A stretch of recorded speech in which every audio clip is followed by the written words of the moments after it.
As far as inventions are concerned, that is, I don't know what to say. A wasp nest in a bag is not an invention. You put a wasp nest in a bag. But it's a walking trap.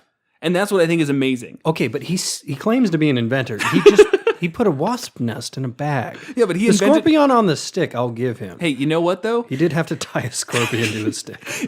Welcome to Monsters and Multiclass, your weekly Dungeons & Dragons fix. I'm Kevin Odie, And I am Jared Bornagle. And I'm Will Melvin. and we'll be hanging out with you for the next hour to talk about anything and everything D&D related.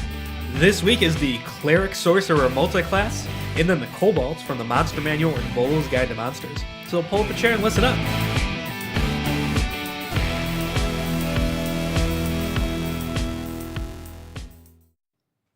All right, so this week our multi-class is the Cleric Sorcerer. Clerics are holy divine agents given spellcasting abilities from a god.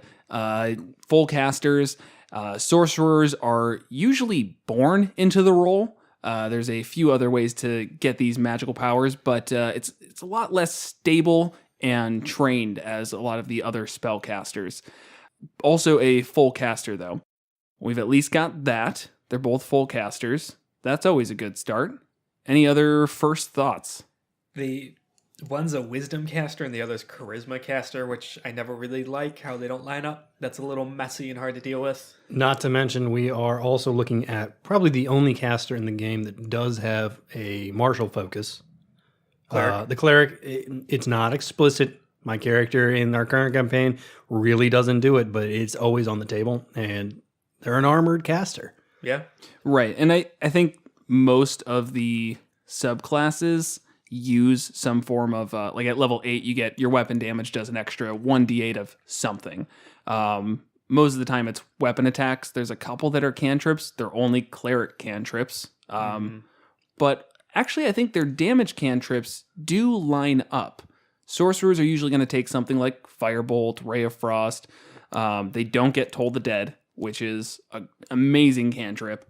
So that's not a huge problem. I guess just jumping into it, any subclasses or... Well, the Divine Soul Sorcerer is the really obvious one. So the Sorcerer thing, as he kind of said, it sort of comes from... Birthright. Yeah, pretty much. A lot of times, yeah. Or just the powers are given to them through non-direct means. Through a bloodline, tapped into some sort of crazy magical power at some point, anything like that. The Divine Soul Sorcerer is there's some sort of link to a divine creature or entity. And then the Cleric is obviously they are such devout worshippers of a god, the god bestows powers upon them. So there's that really obvious connection there. You don't really need to jump through hoops to justify that or anything. They're a cleric to a god who has such a strong connection, or maybe through birth of some kind, like the avatar of this god has some children on the material plane, and right. They are the next one in that line. Yeah. So they kind of have some of that ability, and also then just from being a cleric to the god, they have the additional power bestowed upon them. Yeah, I think that's kind of what I was coming to as well. For example, the Dragon Sorcerer, that one kind of works in the same way, where it's specifically related to your bloodline. Maybe somebody generations back made a deal with a dragon for some crazy power, and that's since passed through you. And I can see that lining up with basically you're already chosen in that sense, and then a god recognizes your potential for power and gives you holy power and chooses you as his or her, whoever's holy warrior to carry out their will. Yeah, especially with the dragon one. There are specifically gods of dragons. Right. So then you're just a cleric to one of those, like to Bahamut. Mm-hmm. One thing that I was trying to think over is there's the cleric subclass, the Tempest domain, which is specifically leaning towards lightning and storm magic. Yeah. So you could definitely do, like, if there's any type of lightning dragon god. I honestly don't know if there is off the top of my head. A storm god? There is definitely. There's a storm god, yes, but is there a storm dragon god? Storm dragon god. I don't know if there is, and honestly, I didn't look into it. There's tons and tons of gods. I mean, there's like blue dragons, which are all lightning, and I don't know specific. You could also just make one up. Yeah, you can always just make one up. That's but fine. There's also then the storm just sorcerer. make up god. Yep. also the Storm Sorcerer. So that's kind of the obvious one there. I think with the Tempest Domain Cleric and the Storm Sorcerer. Unfortunately, I'm not a huge fan of the Storm Sorcerer. It's pretty limited. It focuses on lightning spells, and there just really aren't that many. No, unless you go Tempest Domain. One of the nice things about Sorcerer multiclassing with other spellcasters is the sorcery points are not limited to Sorcerer spells. Right. So any of your spells you can sculpt in ways with your Meta sorcerer through your meta magic. Thank you.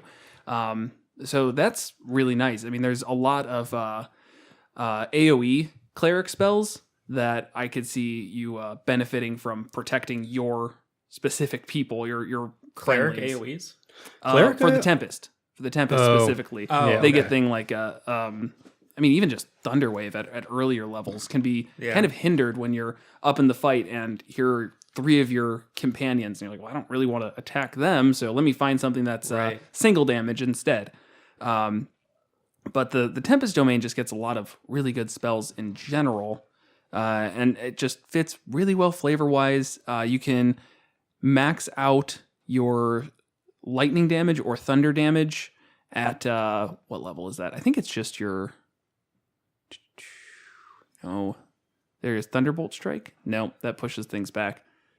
Destruction Wrath. That's it. Your Channel Divinity lets you roll max damage on your lightning or thunder damage for just a use of Channel Divinity. So, I mean, that's a really good mesh there. Right. Which you can just make even more powerful with meta magic, potentially twinning it or something. Can you twin Lightning Bolt? No. It's a single target, or how does it work? Twin is, only single target spells. So you cannot twin AoEs or 2 lines of lightning bolts. That would be cool. But, that would be really cool, but that's okay. One thing, though, you could do twin resurrections. What? Yeah, you can twin Revivify, twin Raise Dead, and it's still only going to cost 1 material component. Ooh. So that's pretty cool. Does twin scale at all where like you need to have like more sorcery points if it's a higher level spell? Yes. Yeah, I believe okay. so. I think. I mean, that's pretty reasonable. Why wouldn't it, right? Every time one of your party members die, you have to kill another one just to like make it worthwhile. make it a twofer. Yeah. Yeah. I'm not gonna stabilize him. He has to die. We got to make the most out of this diamond dust. And then also you have distance spell, so you could double the range of spells. Or if it's a touch spell, you could cast it with a 30-foot range. There's a lot of cleric spells that would benefit from Cure that. Wounds. Yeah. Is one specifically that I can... And then resurrections, a lot of buffs. Mm-hmm. Which I could see then... Inflict wounds. If you're doing any sorcerer, I can't think of one right off the top of my head that would pair well with Life Domain. But if you are going that healing one, that just being able to cast Cure Wounds from 30 feet away is just infinitely useful. Yeah. So much stabilization going on. Getting people up from being unconscious. Yeah. Oh, you could twin Cure Wounds as well. You can't do both because you can't meta magic both. Right. Or you can't use 2 meta magics in one go. But that could be extremely useful. That makes Healing Word a little less enticing because that's usually the good way to heal everybody at once. But right. Healing Word also does have the bonus action thing going for it. But then you could also quicken Cure Wounds. Well, you're not going to twin it and extend. You could just do one of these. If we're not following the rules, we can twin it, we can extend it, and we can quicken it. So now you have a bonus action 30-foot Cure Wounds on 2 people. Yeah, that sounds about reasonable. And you cast it subtly, so nobody can tell you're doing it. Because that's important. Mm-hmm. But yeah, quicken when you cast a spell that is a caster time of 1 action, 2 sorcery points as a bonus action. So this is totally unrelated to the Cleric Sorcerer specifically, but for Subtle Spell, does that kind of take away somebody's ability to react to you casting that spell and not use Counterspell? I would think. Because the whole point is you're casting it without somatic or verbal components, so you get to just kind of think about the spell and it happens. I feel like it'd be a lot harder to counterspell that. Yeah, I would give it like a perception check or something. But what even is there to perceive? If there's a material component, they still need that. Okay, have to like pull it out of their component pouch. Yeah. Well, or they would use their always be focus. holding their focus. True. So, I don't know. That just seems like an additional combat use of the subtle spell if you're fighting things that are just constantly counterspelling you. Yeah, it's We don't have a sorcerer, up. Kevin. It's okay. I know. Kevin's the We're worst. left because they're fighting a duplicating monster that has counterspell, and so every variation of this monster has counterspell. They're having a hard time about it. Yeah, completely shut down our wizard. That's fine. Doesn't matter. You don't need your wizard to cast spells, right? I feel a little bad about this because that one's kind of like it's sort of her arc. It's like connected to her story, and I realize, yeah, she's kind of been hard countered. Yeah, that's a hard counter is a hard counter. There's nothing we can do about that. We can But- hit him in the head. I guess it's encouraging her to play in other ways. It's a wizard. The wizard needs to find a way to do stuff with that spell. What the fuck are you talking about, Kevin? Or cast spells in Enclosed rooms. out of range of seeing them. Right. Use up the reactions, use up the counter spells. So or, I thought about that, using up the reactions, but we're talking about multiplying these things as well. So how many reactions can we actually burn in a turn? right. All of them, if you run through all of their spaces. Yeah. Let's just take 6 hits from Revenants. Oh, great. Now we can actually cast a spell. Whew. That's an argument for a different time. And So then I do have thoughts and ideas of how she could use her class in other ways to really help with this encounter, but I don't want to say anything because it's just going to kind of I have ideas as answers well, away and for I'm you not going to guys. say them as Yeah. well because We are in an adversarial situation. Kevin Right. has escalated it, and we now must defeat our own DM. yes, that's basically where we're at. But for Cleric Sorcerer, any like particular class synergy or the opposite? Say The only class synergy that exists here is enhancing magics. Sorcerers are great for enhancing magic. right. And this is probably the best full caster combo with a sorcerer, in my opinion, as far as just uniqueness. You get Yeah, the that's fair. The cleric is a totally separate list of spells. They're kind of like the druid in the same way. They are just completely different than the other guys. Right. And this one gives you access to cleric spells, gives you access to the wizard, warlock, sorcerer style spells, and gives you enhancers. Right. So it does synergize well, but in a very kind of meta spell focused way. Not so much subclasses, not so much RP wise. It's just better spell casting. Right. Which is why I was saying it's specifically the Tempest domain I like a lot, just because it continues to enhance the spell casting a lot of times, and gives you a couple other fun things. I really just like the Tempest domain in general. Something like the War domain, you're just wasting your time. Knowledge domain, maybe. The knowledge domain's just never bad. You can really round yourself out as a character. You've got solid spell casting. You've got solid everything. You get that improved cleric cantrip, which is good. You do lose that with the Tempest domain, where your divine strike is a weapon attack. I feel like we've talked about this before. The spirit weapon, does that count as a weapon attack for the cleric? 'Cause I know that's a pretty common spell to use. In the sense that it gets that bonus? Yeah, I don't think so. I don't believe so either. That kind of seems a little bit silly. It's a melee spell attack, so I said no. Okay. And that's going back to that. A lot of casters do have a melee component to them. Sorcerers and wizards are kind of the exception. They really don't. The only exception to that is the giant soul, but you really only get that big feature at 14th level, which is just way out there. And which feature is that? You can make yourself large. Oh, yeah. Which is not the best thing in the world, but it does have some bonuses on your melee weapon attacks and your hit points. Well, we're talking about 14th level in an all right subclass just to kind of get any melee utility out of the class at all. And at this point, looking at it, you do need to be just full spellcaster. Right. You are losing out on the cleric's holy warrior kind of thing to be more holy. Mm-hmm. One thing that I like about these combinations, especially with the draconic bloodline, is you can stick to elements pretty well, actually, because the cleric gives you a lot of different options for sticking to those. Like if you want to do the light domain and a lot of fire. a lot of fire stuff. Let's see what else. Cold, not so much. I think the nature domain lets you pick. Does it let you pick cold damage ever? Or just what type of... Oh, yeah, you can. You can Divine Strike some cold damage. Mm-hmm. And that's still weapon attacks. It is, isn't it? Yeah. Mm-hmm. So, I mean, I can't think of a reason why if you did multi-class this way, you would really do any weapon attacks, which takes away a lot of those 8th level cleric abilities. It's really hard to pick a decent cleric subclass because they just don't synergize that well with this stuff.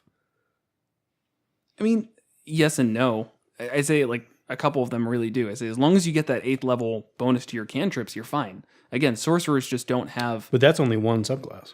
Is it only one? I thought it was I think it's knowledge 2. and light. I think it's knowledge and light. So Both light get domain that. works, knowledge works. Everything else, less so.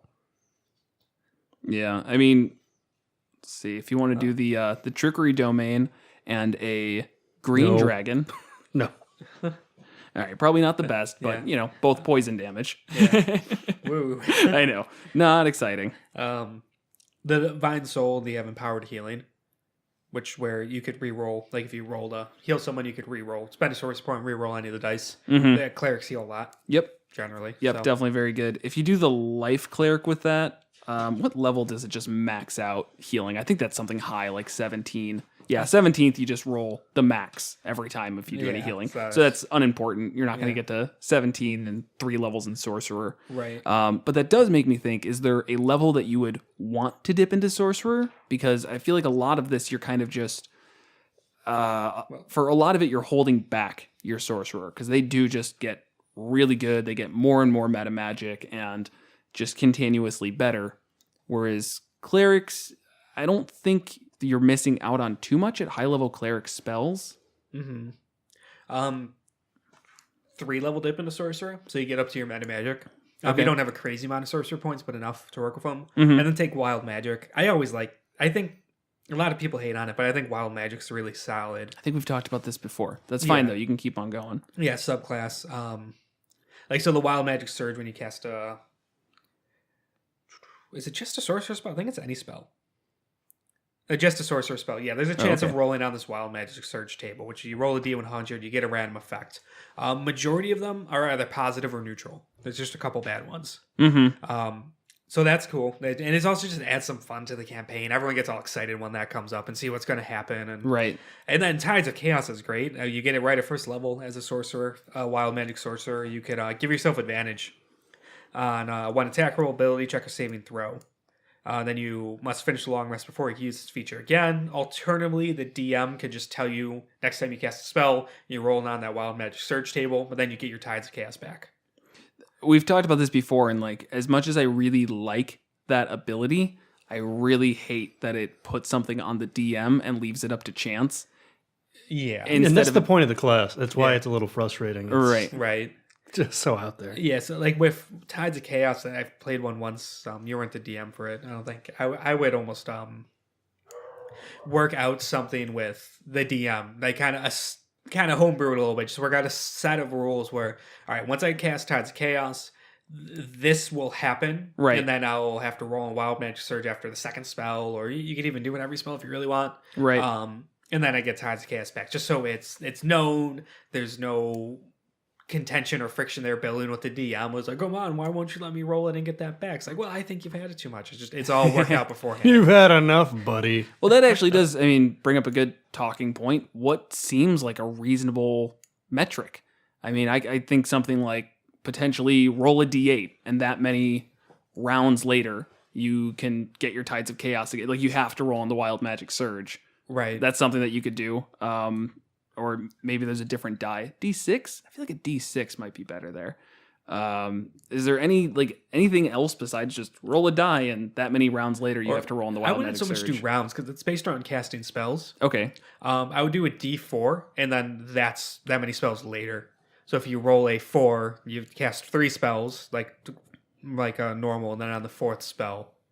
I think as a DM, I'd also just keep that one behind the screen and just like agree So- with the player beforehand. Say, Yeah. after you cast a spell, use Tides of Chaos, I'm going to roll a D4 and I will let you know When the it next happens. time that it happens. But that's like the Yeah. consistent way to do it. Yeah. But it's just, you need some consistency to it. Otherwise, it just feels dumb, because then the DM can just say like, well, I don't want you to have advantage now, so you don't get it.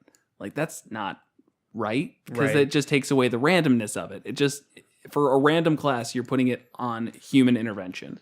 And I think that's the challenge of a good DM, is to make it fun for everybody. Getting your characters to use their abilities and stuff like that, but also balancing it.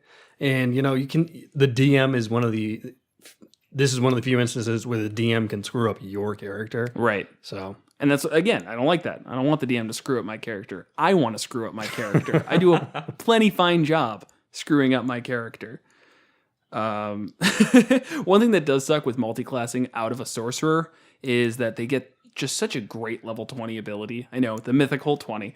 But they get to recover sorcery points just like every time they is it a short rest, I think? I think it's at the start of a fight. It if is. you have none, you get like 3 or something like that. Which is a very common capstone, but that's a really good capstone. It's a short rest. It is a short rest. So you get 4 sorcery points recovered on a short rest. And it's not it's not if you're out, because I believe that's the monk key ability, is you start a fight. If you start a fight and you're out of key, you get 4. This is saying that, on a short rest, even if you've only used, you use 16, boom, you're back up to 20. That's great. Makes it so you can just always use your sorcery abilities. Right. So if you are going deep into sorcerer, you're definitely going to be losing out on that, whereas a small dip into cleric gives you access to some healing spells. There's better ways to get those. Like the Divine Soul Exactly. Sorcerer. The Divine Soul Sorcerer is going to be much better. So if you're just looking to heal as a sorcerer, go Divine Soul. Yeah. I would actually, here's what I will say. I think that the Divine Soul Sorcerer actually combines very well with the Cleric. Mm-hmm. And this goes kind of counter to the double dip thing we always say you should probably avoid if you're multi-classing. But so many things in both these classes are Sorcerer spell or Cleric spell. Right. When you go Divine Soul, as a sorcerer, you can now take Cleric spells. So you don't have this entire repertoire of spells that are no longer getting your bonus or usable in this situation. You can be just a really, really, really crafty magician cleric. Yeah, and that's definitely fair. I think one of your limits there, though, is that you can only take cleric spells that you're the appropriate level for. So you're only going to be getting level 1, level 2 cleric spells until level 5, I believe. Yeah, level 5 is when you get 3rd level. So it just takes a while to really ramp up, and you're holding yourself back from getting those higher level sorcerer spells or cleric spells if you're doing it the other way. And you get a very wide berth of low level spells. I can choose any low level spell I want, but honestly, I kind of just want Call Lightning. Yeah. Mm-hmm.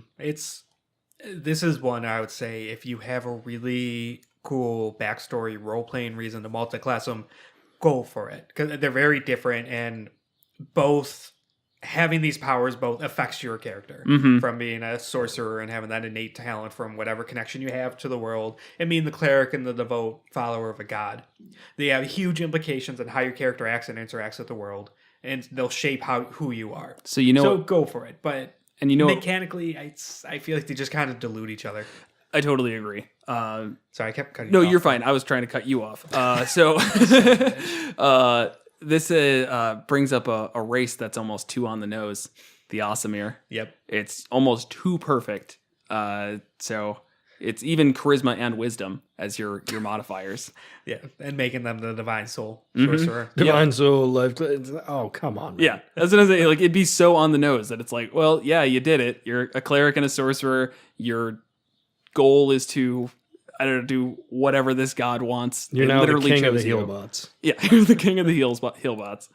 You get an action to restore hit points based on your level. And I think that's one of the things, the cleric has, especially the non-lifestyle clerics, they're fun. They have stuff to them. But with this kind of combination, you really are pigeonholing yourself as the heal bot. Mm-hmm. Those twinnings, those extended, the best way to use them is cure wounds. You know? You're just like a really, really good heal bot. And I think that is, we probably haven't brought this up, but this character I think would end up not being that fun to play. I totally agree. I mean, you're sitting around. It's you brought it up in a previous episode of like every single turn it starts off. Yep, starts off like, is anybody hurt? No. Okay. Toll the dead. And that's it. And it's not like Cleric Warlock where you at least get a really cool Eldritch Blast out of it. Yeah. You're just like Toll the Dead, Sacred Flame, whatever. I mean, it's nothing that great. I guess clerics don't actually get Sacred Flame, do they? They get. What are you talking about? I'm sorry. They don't get Firebolt. They get Sacred Flame instead of Firebolt. Right. Sorry, that's totally unrelated. But regardless, you're getting a cantrip. You can use a cantrip. Maybe you're a little bit more inclined to use a damage spell now because you're no longer the revive bot. You're just the heal bot. So it's like a little less detrimental. If you want to throw out a fireball, you can. You get fireball if you go high enough in sorcerer. That's cool. Fireball's great. Yeah.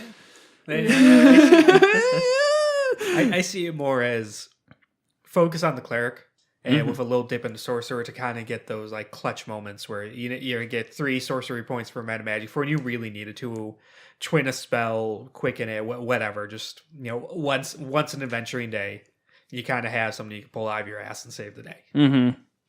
Which one thing that kind of sucks, and I'll say this in air quotes, empowered spell is specific to damage. That's a meta magic thing. So you can't even use that for your healing to say, okay, I want to make sure that this one works really well. Oh no, my healing didn't go great. Let me re-roll that. I think what does it do exactly? Empowered spell, you roll, when you roll damage for a spell, you can re-roll damage die up to your charisma modifier. Oh, okay. So that could be really great if it worked on healing. It doesn't. Yeah. I still won't say that this is the only way to go about it. I still like the idea of the Tempest mixed with a bunch of different sorcerer types. Yeah. And it's just very lightning damage focused. Yeah. A blue dragon, draconic sorcerer, the storm sorcerer. Yeah. I think that's super cool. Yeah. And being able to max out lightning damage as a channel divinity makes this thing really powerful.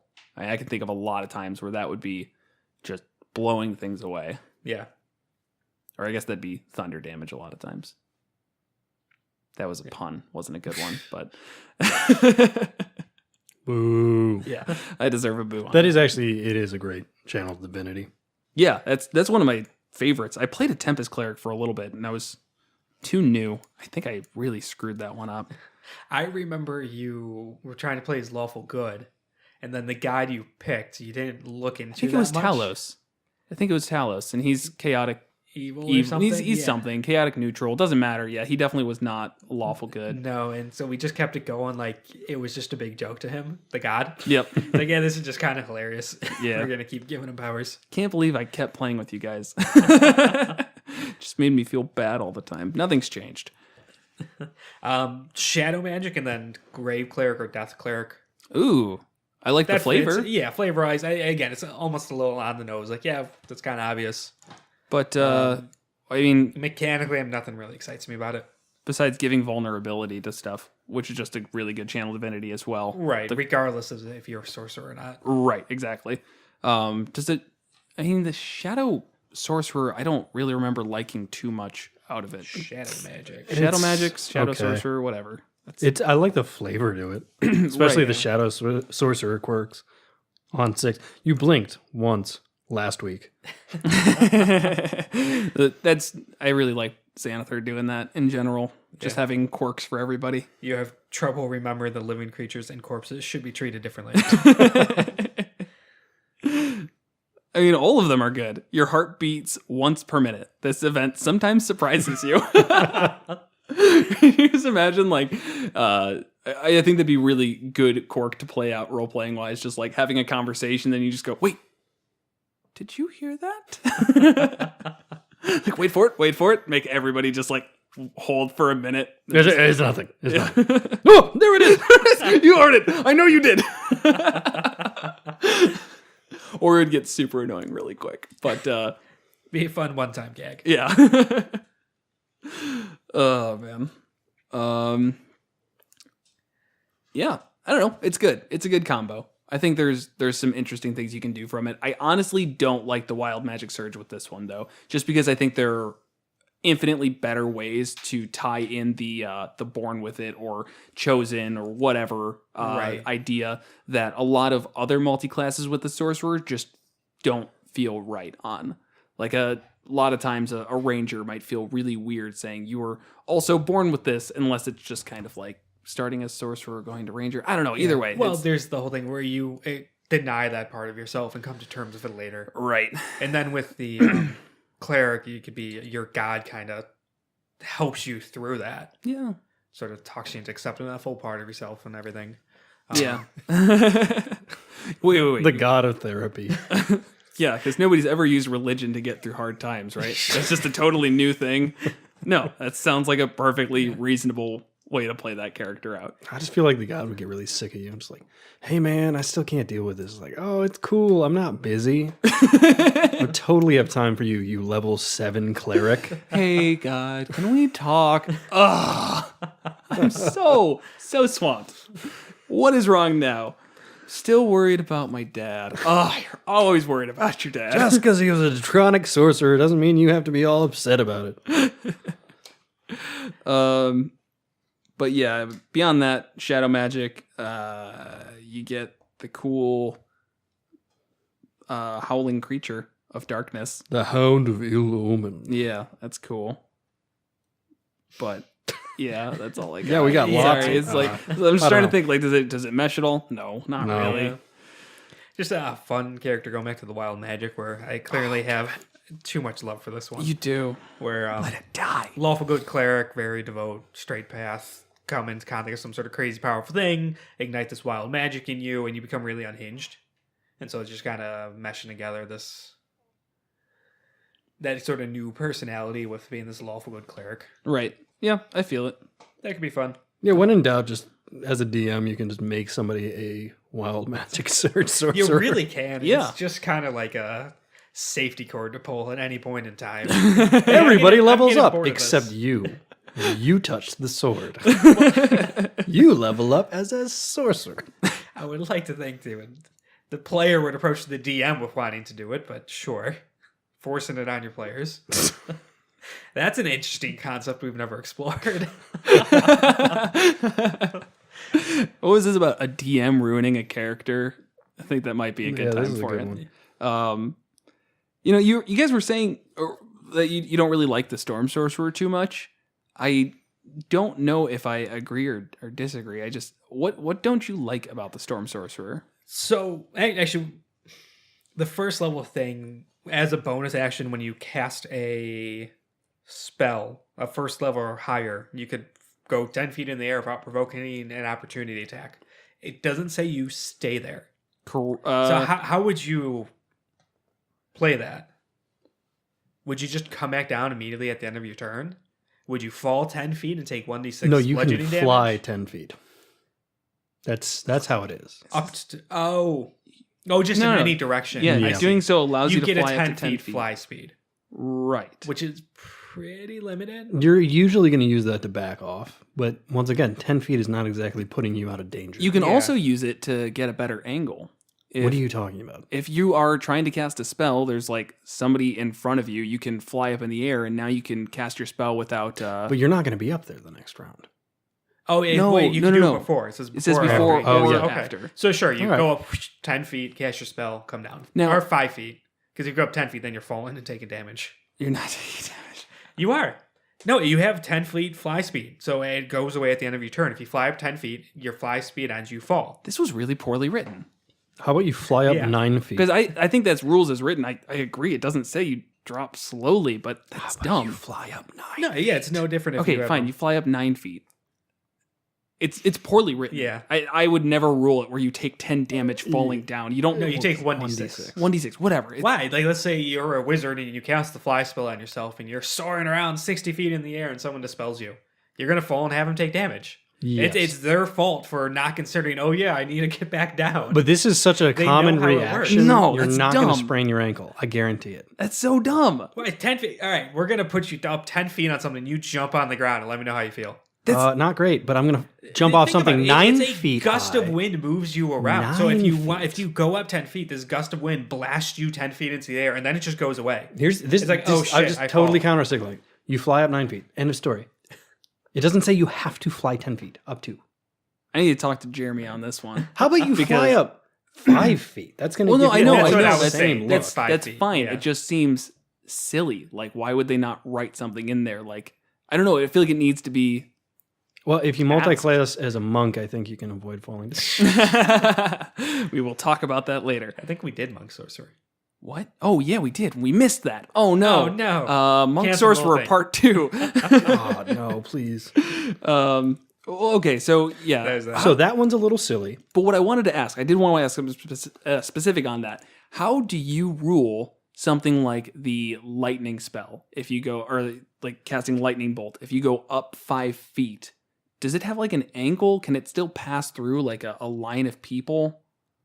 Probably. I just like if like somebody is literally right in front of you, your friendly is right in front of you. If you fly up 10 feet, do you avoid them and can hit other groups? Is it just like a straight down angle? Yeah, I say you this would because it's actually come up in one of my games. I don't know. I would let it happen. I think That's I did. pretty basic geometry. Yeah, Yeah. it's just weird, and like they don't talk about the vertical. Well, it's a 5 foot line, Right. which you have to kind of visualize as like a 5 not, foot cube. It's not the size of a hose. It Right. is quite a big area Right, of damage. I agree. And so you can shoot it over somebody's head, I'd say. Okay, Yeah. okay, that's fair. Don't enough. do that regularly, but that would kind of annoy me. Would it? If you somehow set up yourself like I'm always behind this guy and popping up and then shooting a lightning, it's like stop, do I don't know, do something else. Can't you just go to the right of me first? No, this is my thing. No, man, I pop up in the air. Then yeah, heart of the story. This really all limits you to thunder and lightning damage. Right. So you gain resistance to thunder and lightning damage. Great. Sure. Doesn't come up that much, I don't think, but fine. That's useful. Yeah. And then the second part, whenever you cast a first level spell that deals thunder or lightning damage, you could have any creature that you want within 10 feet of you take that damage for half your sorcerer level. It's so little and it's so specific of when it comes up. Like it's not obviously it's not a detriment to your character, but picking that over anything else, like the wild magic 6th level ability allows you to add like 1d4 to rolls and stuff like that, and I will say that does actually come up a pretty good amount. but it's half your sorcerer level. Right. It It's gets not you a ton. 3 damage Yeah, to start, but that scales. at level 20. Yeah, you you're do doing 10 damage every time you do lightning damage, which is That- going to be every round. But that's the issue. This class is just so there's so little to do with lightning. This is less of an issue now that more source material is out. Right. Because when this came out, we just had the player's handbook. Well, not the official, but when the UA came out. Oh yeah, Now it's a little better, but it's never going to be on par of, say, the UA Phoenix Sorcerer, which is fire based. And I literally couldn't even take every fire spell available to me. Right. There was Compared to just lightning. so many. Yeah. And same with the damage, being resistant to a damage type that comes up how often? 2 damage types that come up. How often? Yeah, no, adding thunder there it increases the incidence by like 2.5%. Yeah. It's like the type of thing when it comes up, it's then you're fighting something that's going to probably be resistant to all of your main things anyways. I'm thinking, oh Right. yeah, you fight like a blue dragon, that resistance will be amazing. But then the blue dragon is resistance to your damage as well. Right. Now You just kinda your can't- entire purpose of doing extra lightning damage with Heart of the Storm, it's like, why? What are they? They're probably not resistant to thunder damage too. I think they might be. It's just Okay, that's besides the point. Besides the Usually, point. if they're resistant to one, they're probably not resistant to the other, unless they're like a storm giant. that's the only real saving grace to this is like I can theoretically also do thunder damage. That's even more limited. Yeah. I don't know. It's got flavor. The ribbon ability, the storm guide, is great if you're on a boat. Yeah. Which End of list. yeah. Well, I think they're going to be releasing a sea campaign pretty soon here. Really? It seems like they're ramping up for it. That's what the UA everybody thinks is hinting at. Okay.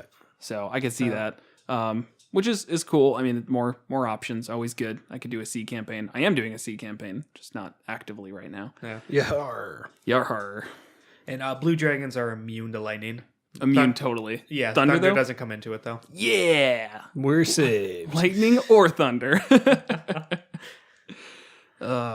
Okay. Any other thoughts on No, I think you got a lot of fun options. Those are my final thoughts. I don't think that's true at all. I think you have a lot of Again, for role playing. Yes. Oh, for role playing. You have a lot of fun options for role playing. You have a lot of pointless options for mechanics. Yeah. All right, let's talk about kobolds. Let's talk about kobolds. Kobolds. That's now our transition music. Ugh, hate it. It's pretty Hate bad. it. All right, this week's monster is the kobolds from the Monster Manual and Volo's Guide to Monsters. The Monster Manual kobolds are exceedingly weak. Admittedly, there's actually not much to them stat-wise. They come off initially kind of boring. And there's a little bit of lore, but it doesn't dive into too much. Hints at a little bit how they worship dragons, usually enslaved by somebody, and they're good with traps. Then Volo's Guide to Monsters came out and dedicated an entire chapter to these little lizard people. Really, I think opened up a lot of possibilities and diving into the lore. Prior to reading that, my view on kobolds was pretty neutral. They're the lizard version of throwaway monsters, and goblins are the green version of throwaway monsters. And so I'm actually really happy Volos kind of went into all that. And same with gnolls. They're the furry version of throwaway monsters. From our gnoll episode, we learned there's so much more to them, and so far you could take them. Kobolds don't quite have that scope that, say, gnolls did, where like we worked out how to pretty much take gnolls all the way up to like a 3rd tier campaign if we wanted to. The highest challenge rating kobold between the two is challenge rating 1. But they have some interesting mechanics, but I think they can make really cool arcs. They are amazing at setting traps. Their layers are intricate little mazes that everyone's really no one else could get through easily, riddled with a bunch of traps that are all rigged for someone as small as a kobold to not trigger. Anyone else is going to trigger. They employ hit and run tactics and pepper people full of arrows when they're trying to rest and run away. And they could, if played intelligently and well, you could get a lot of length out of kobolds, I think, but it really needs some work. Also, I kind of like kobolds now. I got a soft spot for them. I came away hating gnolls when we did that one. They're like the terrible, chaotic evil, just consume and eat everything.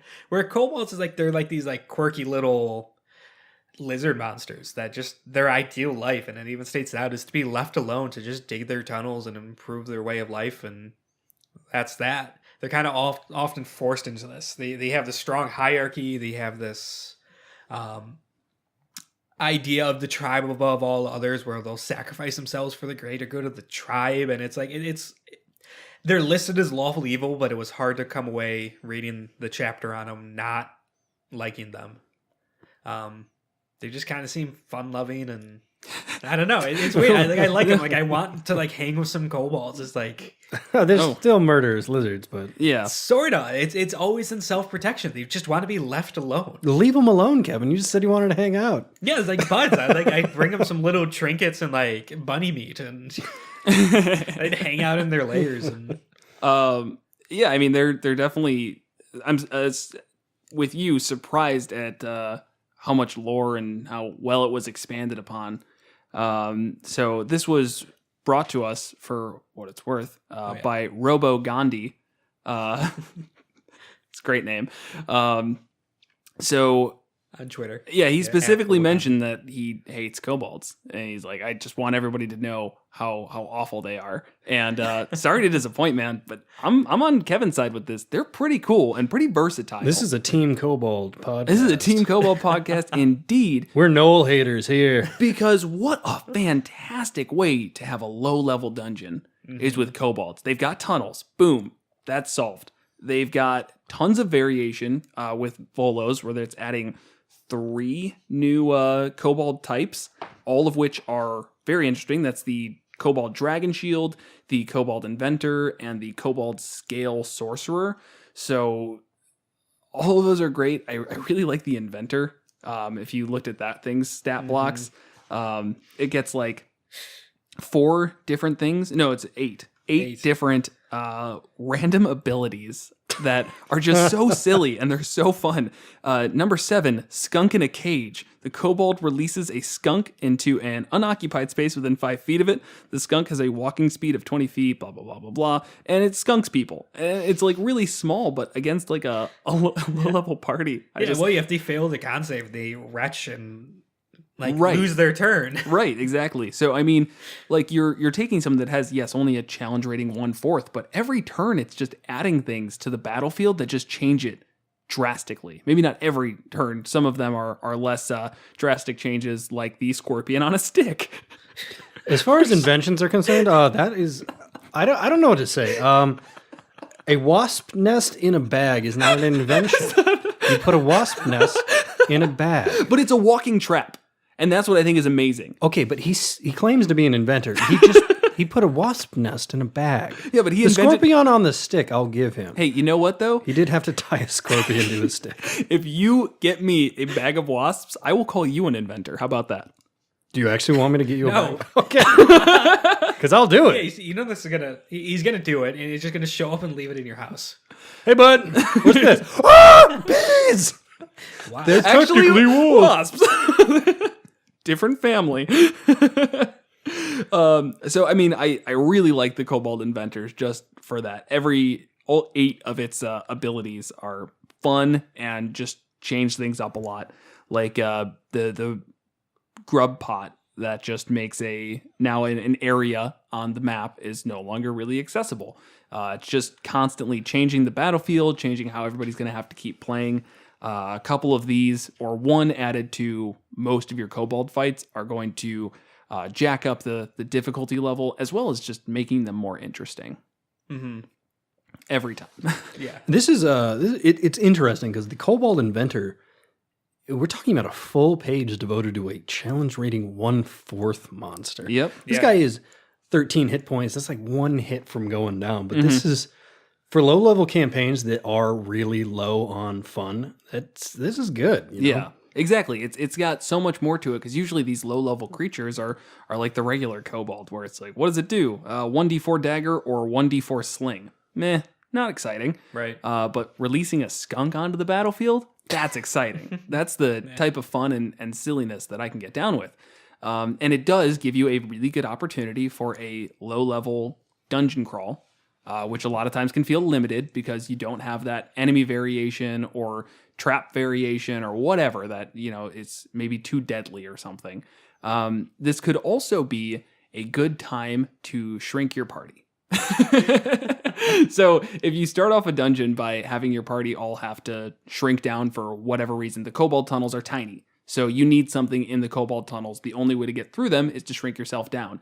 Now every person who is doing melee damage does 1d4 less. Right? I think it's 1d4. I think, yeah. So, I mean... Or, no, I think it just goes down are you talking about the enlarge reduce spell? Yeah, basically it'd be the same I mechanics. think it goes down a dice category. So, Like if it did a D8, you would do a D6. okay, that's fine. I think. Either way, it reduces physical damage. Yeah.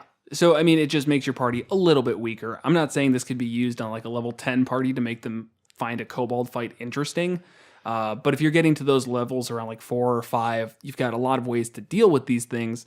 But it might not be an easy fight unless you're gimping them in some way. So that's an easy way. So you need to get into these kobold tunnels. You shrink yourselves down. Now you're doing less damage, and you're just, there's problems. Are you guys familiar with Tucker's Kobolds? Does that sound familiar? Yes, it does sound familiar. It's an internet joke? Yeah, it was just kind of like a Yes. story of someone's story about a D&D dungeon. Look it up, Google it, read it. Everybody listening, you too as well. Yeah. No, that's a classic. It has a kind of a point of saying if you don't just focus on just throwing your enemies at them in like an open room or something, like even the lowly kobold could become really deadly if played intelligently. Mm-hmm. And the kobold is perfect for that. I think there's a reason it's Tucker's Kobolds, not Knowles or whatever. Right. Because there's so much emphasis on their craftsmanship, their ability to dig tunnels and then trap it.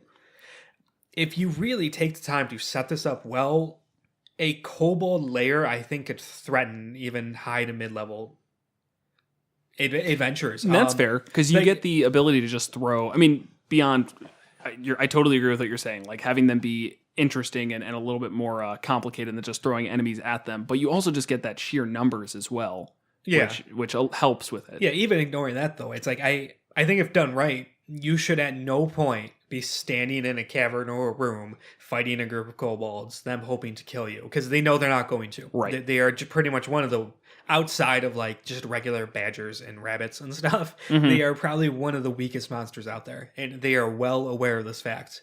They Right. use guerrilla tactics. They use hit to run tactics. So like you go into their lair, you're forced to crawl and go single file all through their tunnels. They have slots to dump boiling oil down on your party. Yeah. Called murder holes, where you get and then arrow slots where they're like on another side of a cavern and can just pepper you with arrows as you're coming through, and you can't get to them really through any unless you start blowing really high level spells like shape earth and stuff like that. Right.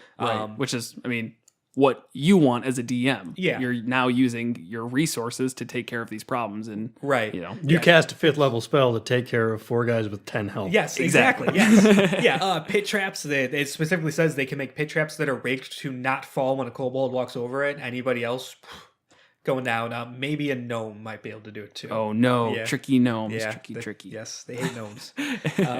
If you do ever encounter them, they're running away. They're going to pepper you with arrows as they're running. They're going to drop the inventor's going to drop the wasp nest in a bag and let loose his skunk, and they're taking off. Right. And they're running through other trapped areas to get you along the way. That's a fun way to play it too. Yeah. Like you just have a group of kobolds terrorizing an area and use the adventurers like, oh, go chase them down. You start chasing them and they just lead you into their lair. Yeah. Well, then that's I don't think they would terrorize an area. The kobolds don't do that unless they're That's being true. forced You into said it. that. You did. There's so Yeah. much kobold apologia. No, they're by themselves. A group of kobolds just truly wants to be left alone. Okay, then you find out that a dragon is telling them to do it. Yeah, or something There we like go. that. No, go ruin the town or something. I don't know. Get out of my lair. Well, no, go ransack the town so you Yeah. can bring me more gold. Yeah. That's But pretty established. they're terrible people. Like, they're terrible monsters to choose to go ransack the town. Like a standard guard is going to destroy a kobold. Not 6 kobolds. Yeah, that's true. And Who that's standard I mean, guards that, would? that is a main feature of the kobold is pack Yeah. tactics. Yeah. They get advantage on an attack roll if there's another kobold nearby. You can't ignore that. It is like an extremely important portion of them. You're Yeah. you're ever fighting a single kobold. That's dumb. It's just to like distract you. It actually goes into a point of that Oh. within the chapter of it. Where it's saying a lot of people think, kobolds are really dumb or inflated self-worth because you'll see a single kobold taking on an entire party of people. Right. And what it turns out is they decided to sacrifice themselves for the group. They're there taking on this entire party of people, fully assuming they're going to be killed as Right. their entire tribe's taken off in the back. Oh, Yeah. sad. Yeah. Oh no, I love kobolds too. All They right, hate gnomes, they do. which is nice and funny. Yeah. Yes, that's the one thing they will come out to, like if they're Did I say this on air? We should No. not talk about this stuff beforehand. That's why it gets confusing. I don't know if I talked about this on air or not. You Where didn't. they would stay, they could most like 25% of all cities have like a kobold infestation underneath because they will be used to build the sewer system. Like the powers that be at that town will kind of work out some sort of deal with kobold. It's like, hey, we will leave you alone. You have the safe place to live. You'll be protected here. Just build and maintain our sewer system. And they do a really good job at it. They're amazing tunnelers. And as long as, no one is threatening them and being mean to them, they'll stay there. And for the most part, they're unseen. Most residents are not going to know they have a kobold infestation under their feet. That's really what allowed their town to flourish with the sewage system. But they will come out at night every once in a while. And again, try and keep to themselves because they know if they start looting, pillaging and stuff, they're just going to be driven out of town. Unless there's a gnome.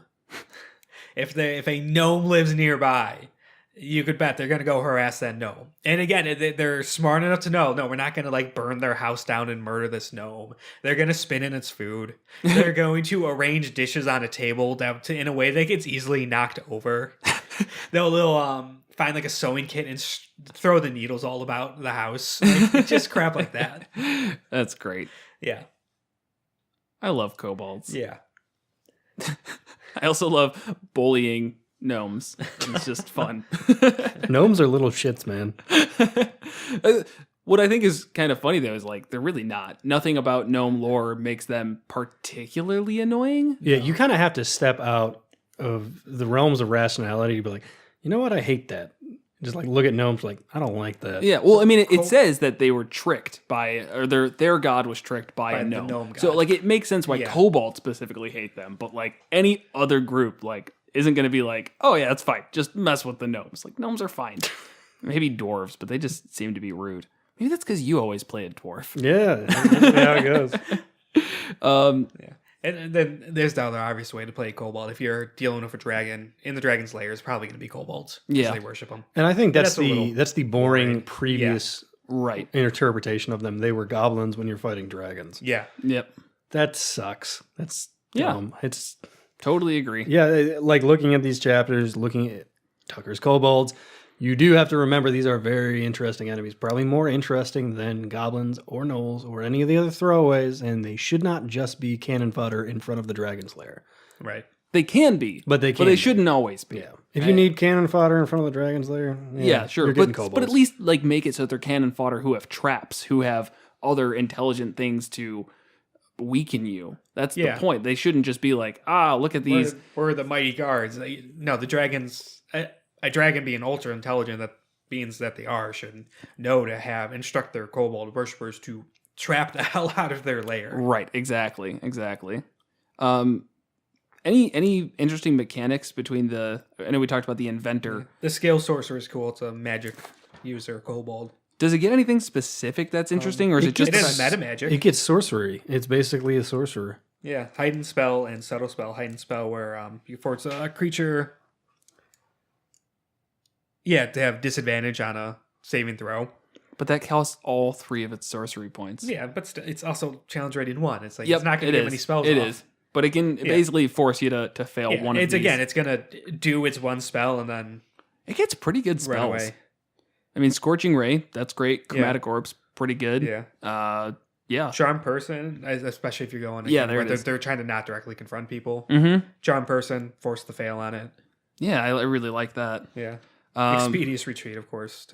But again, the whole running away vibe. It you would also, for pack tactics, still comes into play with Scorching Ray, because it doesn't say a melee attack roll. Really? Kobold has advantage on an attack roll against a creature if at least one of the Kobold's allies is within 5 feet of the creature. So it's It works like- 9 times out of 10 that's just going to cancel out. But hey, they don't have disadvantage anymore. Why are you saying that? You don't have to be within 5 feet. they don't an have to? ally does. It's Oh, like really? rogue sneak attack. Oh wow. Yeah, so I mean, you're not getting too many Scorching Rays, but that's pretty nice. I like that. Yeah. Especially because you're getting, I guess, 6 of them because you can cast that twice. Yeah, that's pretty good. How about this Kobold Dragon Shield? It gets some resistances. Anything else? I think I like the lore behind it. It's like every few generations, a kobold is born that's has this martial prowess above every other kobold, and there's some sort of marking on its shell or something like that. And it gets its shield made out of fallen dragon scales and stuff like that. And for a kobold, it's really strong and powerful. But it's still just a challenge rating 1 martial. But Character. It will have resistance to some type of damage based Right. on what color it is, pretty much. Like if it's frightened or paralyzed, they could shrug it off and then make an attack and to cause others to make an attack. So they could rally kobolds to keep fighting. Yeah. But that's not really what kobolds should do. No.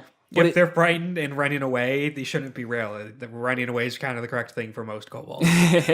True. Yeah, keep running. It does have I know it's only challenge rating 1, but it's got some pretty solid AC and HP. Yeah, 44 hit points for a challenge rating 1's kind of up there. That would take a while to take it down. Yeah, and it gets multi-attack. I mean, that's just, it'd be a really good first, like a short arc boss at the beginning of a campaign or something. I don't know. I could see it. Yeah. I know you're like, I don't like it because it rallies kobolds. But here's in its lore, uncommon courage. A dragon shield knows that it has a place of honor in the tribe, but being a kobold at heart, most of them feel unworthy of their status and thus desperate to prove themselves deserving it. A dragon shield's natural kobold cowardice is still present in its makeup, and thus it might still run away from a threat. But it also has the ability to rally in the face of certain death, inspiring other kobolds to follow it in a charge against the invaders of their warren. So it's once again bringing up the, like, if you're just throwing them at somebody, yes, it would run away. It's end game is preserve its life. But if this is a start of a campaign and it actually has like a higher purpose, then I think that it can be a very good starter enemy. Yeah. Because then it might feel the need to sacrifice itself. And maybe your party even finds out that kobolds normally don't do that. And it's like, why are these things so intent on killing right now? That seems weird. Right. And, it's getting directed by something, probably a dragon. It's always a dragon. Or they think it's a dragon, but really, who's pushing the dragons? The Nagpa. Every time. So, yeah, I agree. These are much more interesting enemies than they lead on, and the monster manual did not do them justice. I feel like it was just a matter of putting them in the game, because you need stat blocks for kobolds, but to give deep lore on absolutely everything would have taken a while. So I'm glad that Volo's expanded on it. Yeah. I'm really excited then for more books like Volo's, even though I at first hated it. I hate the monsters it added. I love the lore that it added. Yeah, I was going to say, at first we really chat on Volos frequently. But we've done so many monsters out of Volos. Like, yeah. I think it's a matter of, when we were looking at it, Mordekainen's added a lot of high-level monsters and gave really good lore behind it. Volos did the exact same thing, just for low levels. Right. So we saw that and kind of wrote it off. Yeah, it took a lot of the kind of quote-unquote generic standard default monsters that people don't think about. Goblins, gnolls, kobolds, hags, all that. And really gave them a lot of lore to work off of them, a lot more variability and versatility and all that. Right. Yeah, and then a lot of its monsters that we didn't do that with. I think you kind of said it with the red caps. They're silly, and there's a lot of just fun, silly monsters within Volo's Guide to Monsters, where they're kind of nonsensical, but they're fun to throw in and just spice things up. So it's just not always the same thing. Well, that's what I said before. Is really. It felt very much like a kind of, not so much half-hearted, but it felt like Monster Manual's rejects, and what else wouldn't have fit in the Monster Manual. These books do have a page limit, and this feels like, hey, this is what we didn't get around to putting in the Monster Manual. And I appreciate that. I really like Kobolds. I really like the lore on almost everything they added at the front part of Volos. That is definitely my favorite part of the book. Yeah. I mean, just like Mordekainen's. The front part of the book is easily the best part, going into devils, demons, and a bunch of other awesome stuff. Yeah. I wonder, honestly, how many people skip over the lore. I'm convinced that most DMs still haven't read the Dungeon Master's Guide. Why would you need to read? He keeps bringing this up. It's been 3 years. It's crazy. Jared, read the Dungeon Master's Guide. It's crazy. My God, There's I'm not information going to there. read the DMG. I have read it since you yelled at me 2 years ago. It's very good. It's very good. Or at least most of it, not all of it. You can learn a lot reading these books. It's amazing. Yeah. I hate to say it, but it is one of my favorite things is just popping open any of these books and just being like, oh, I guess I never did read that. And then boom, you just campaigns flow out. New mechanics. Actually being able to use tools usefully. Thank you, Xanathars. All right. Any other thoughts on kobolds? They can ride giant weasels. What? They can, yeah. Wait, what? They'll kobolds themselves will sometimes manage to get minions. Oh. But these are like lizards and weasels. But yeah, if they manage to get giant weasels, they can mount them and ride them. Well, that's probably the coolest thing I've heard all day. Yep. So, yeah. Let's end that on a high note. Definitely. One last thing. Gotta self-promote. Follow us on Twitter. Give us a review. They're important. Give us suggestions on monsters, because we can... On Twitter. Yes, on Twitter specifically. Yes. Yeah, monsters_multi. Yeah, we haven't opened up our email yet.